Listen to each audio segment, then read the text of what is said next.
Let's get all the latest transfer news now. Elsewhere, Chelsea will press ahead with moves to sign United's Alejandro Garnacho and RB Leipzig's Xavi Simons in this final week of the window if Nicholas Jackson, Christopher Nkunku and Tyreek George all leave. Now, if only one of those players leave, we understand Chelsea might only sign one more player or indeed none at all. Borussia Dortmund have reached a full agreement with Chelsea to sign midfielder Carney Chukwuemeka in a £24 million deal, including add-ons. Bournemouth are now in advanced talks with the Danish side FC Midtjylland over a £5 million deal for their midfielder Philip Billing. He was on loan at Napoli last year. He's 29 and he joined Bournemouth for £14 million from Huddersfield 6 years ago. Everton, they've agreed a £42 million deal with Southampton for Tyler Dibling. And David Moyes has confirmed that that move is now progressing well. Everton have been looking to add a right winger to their ranks all summer. They've previously had 2 bids turned down for the 19-year-old by Southampton.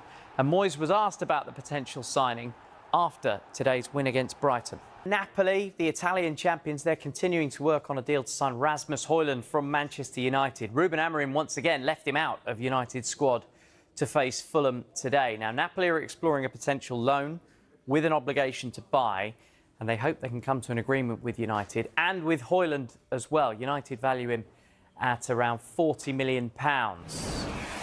Meanwhile, United target Senna Lammens was not in Royal Antwerp's squad against Mechelen today. United are in talks for the goalkeeper. Sources in Belgium have told us at Sky Sports News that a £17.3 million deal is close to being agreed.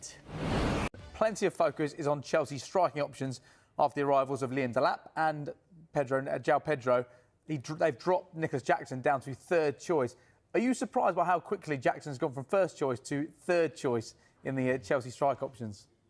Yes. Yeah, because I think he's had a decent couple of years, really. He's scored goals. He's shown that he adds to the team in his busyness, his ability to obviously pop in with match-winning goals.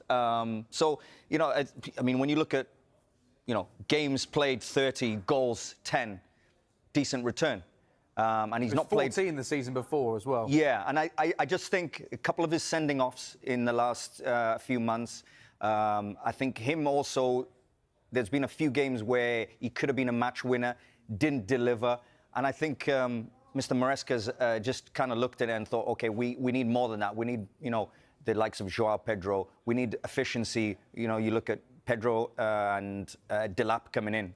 Delap just showed last season that with limited chances, small amount of chances, he can score goals and deliver. I mean, João Pedro we know is a quality player, but he's also different.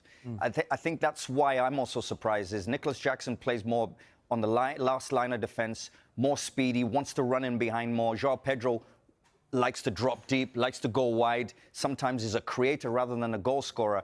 Delap is a goal scorer. So 3 different strikers, 3 different options. So I'm very surprised with that. But João Pedro scored goals. And then, obviously, Liam Delap. I was very, very impressed with him.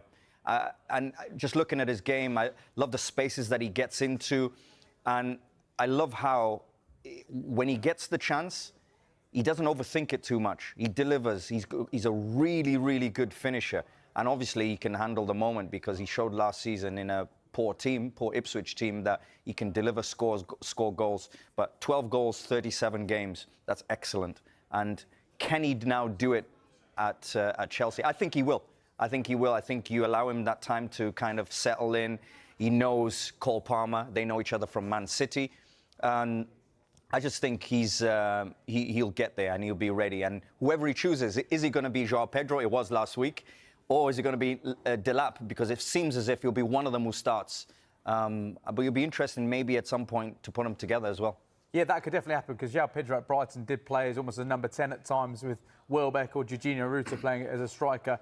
Enzo Maresca said yesterday that Nicholas Jackson is fit right now, but he won't be in the squad tomorrow. Liam Delap, can you see him becoming first choice at Chelsea? I can. I wouldn't have said that probably 6 months ago, but now I can because, 1, he's signed. Number 2, I think in the moments that he's come into this Chelsea team, he didn't look out of place. He looked as if he can continue. How many goals? I mean, we looked at the stats there, how many goals he scored. But he's a finisher. And I think he fits the Chelsea team. And I think if you give him chances, he's going to score goals at Chelsea. But I think Jackson is going to be a very good choice for somebody else, because it seems very clear that Mr. Maresca wants him to go. And he's got these options of Joao Pedro and Delap are now going to be his strikers. We'll wait to see who starts tonight. Nicholas Jackson won't be in that squad. What do you think happens with him between now and the end of this transfer window? Because there's been links with Newcastle. They potentially need a striker, potentially need two strikers. Aston Villa as well, though financially that could be a difficult deal for them to do. Yeah, very difficult. I think he, number one, I think there'll be 3 or 4 teams really after him. The likes of Newcastle, the likes of, I even look at him as, a potential signing for somebody who's, I mean, it's hard. Newcastle's the one that I think of straight away, but I just look at him and think, okay, are you going to get him on a permanent? He might be too expensive. That's the only problem with Nicholas Jackson, but can you get him on loan? I feel like Newcastle will be the perfect fit. If Isak goes, I think he fits in and he comes and he scores goals. And I think he'll fit right in at Newcastle. But it's a tricky one, because who wants to pay the amount of money that Chelsea will want for him? Maybe not many. The Blues lovers, brace yourselves for a potential transfer double swoop, as Chelsea are now edging closer to securing the signatures of Alejandro Garnacho and Xavi Simons. Both highly talented young stars have been on the club's radar for weeks, and sources suggest negotiations have entered the decisive stages. According to transfer expert Fabrizio Romano, Chelsea have been in advanced talks with both players' representatives, with agreements on personal terms believed to be near completion. This marks a major statement of intent from the club as they look to bolster their attacking options ahead of the new season.